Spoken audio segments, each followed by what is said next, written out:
We are looking at the dash of the Ronnie Davis 32R. This is his small block car. And we wanted to show you a couple things here that he can actually do inside the car to make sure that he gets the handling that he wants. First of all, Ronnie, how we doing? Not bad. Good, good. Let's start with brake bias. There is a little adjustment right there. Okay. Wait, point to it again. Yep. There we go. Now he can turn this inside the car, and by turning that, it does what? So you can bias how much pressure you want towards front or rear brake.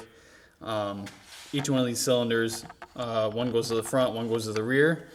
So turning this up or down, whatever way you got your car set up, you can either dial more rear brake or more front brake, and that'll, you can use it to your advantage if you're trying to tighten the car, loosen the car. It's not probably going to be like a cure-all if you have a really bad handling car, but could be enough to fine-tune. Yeah, guys have said it's more of a Band-Aid maybe than anything else. Yeah. So let's create a couple different situations. Okay, you got a wicked push going into the corner. How do you adjust? Which way do you go? Yeah, so if you got a push, you're going to dial probably as much rear brake as you can into the car. Almost like skidding your bike tire or something. Yeah, you're going to be trying to break your tires free and getting that rear end to come around. Okay. So how much would you turn it? A bunch of times or one time? It depends on how bad. If you're pushing like a dump truck, then you're going to turn that thing till it bottoms out to either way you need to go. Okay. But say we go from that to a racetrack at the end of the night, at say Fulton, and the track's got no moisture left, and you get your car handling a little bit better. You stab the brakes with all that rear brake, it's probably going to take you around. So you're going to want to dial more front brake into the car to kind of settle it down. Almost make evenly. it push a little. Yeah. But if you're loose, that would help at that point. Yeah. Couple things you can't do. You said if you touch that when your foot is on the brake, it can create problems. So if you're trying to turn this while your foot's on the brake, it's probably going to be pretty hard just because you got pressure on all this whole system. So it doesn't mess anything else up. It's just hard to do. No, it's just it's easier. It's a lot easier to do with your foot off the brake. Okay. So now, how do you get it back? So let's say we had a race and we dialed a whole bunch of rear brake. How do you get it back to neutral? Would be the proper term, maybe. Yeah. So how do you know? Pretty much the only way to do it is bring it either one way, all the way, till you bottom it out, and then count it down. And go each the other turn way. all the way to the other end, and then cut it in half, and then that's going to be your. How many turns is it? 5, 10? Well, I think this one's 12. 12. Okay, so go 12, go all the way down, go all the way back up, count to 6, and you're back. Yeah. Okay. Now, one of the other things I've often wondered, because this is not universal, from what I understand, turning it one way in one car does not necessarily do the same thing in the other. So he's got a little thing here on the dash to remember what he's doing. Yeah, the way I built this last year, and then the Friday night car, they were backwards.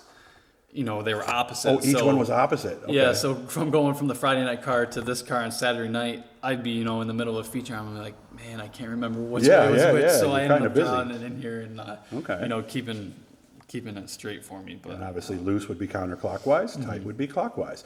There's one other thing that they can do, and it's a similar situation. I still remember hearing about this one a few years ago. There's something called a right front shutoff. And if you see it, can you point to it? So there's going to be the switch for that. And that actually turns the right front off altogether? Yep. So this car has, if you can look down there, it's got an electric shutoff. So flipping this switch will cut that right front line off. Oh, just that simple. Okay. Yep. Some cars, guys will put a proportioning valve in. I've heard of that. So that way they can, it's not just a straight shut off. You can just dial some pressure in and out of it. And that would be something similar to what we have over here? That. Yep. So you got a knob, and where would that go? Smaller. That's going to go kind of in the same spot over there somewhere. So how do you reach that during the race? Well, you put it where you can get to it. Obviously, you're not going to reach it all the way down there if you have it down there. But. So it would probably be like somewhere over here, maybe on the side or something like that? Yeah. Okay. And you got a shifter that's usually here, just obviously with no transmission. But, right, because that's a Gen 2 transmission. We don't have the shifters between our legs anymore like we did all those years ago. Up on your right side.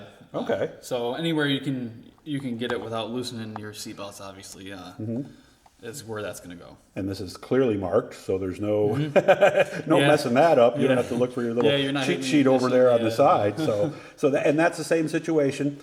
If we were pushing going in, we might want to turn that right front off to help that left pull us through. Yeah. The only thing with that the only thing I don't really use a right front shutoff that often is because you're losing braking power. That's true. At the same time, so you got 3 brakes instead of 4. Yeah, so you're kind of open up in another, you're going to another battle with that.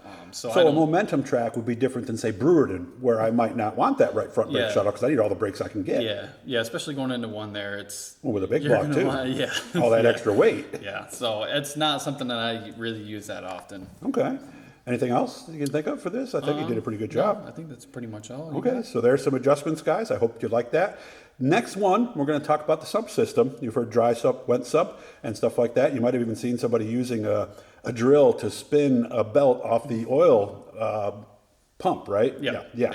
And there's a reason for that, and Ronnie's going to tell you what it is. Hit the blue E, guys. Subscribe. Turn on notifications. We're going to be doing a lot this year. Thanks, Ronnie. Yeah, thank you.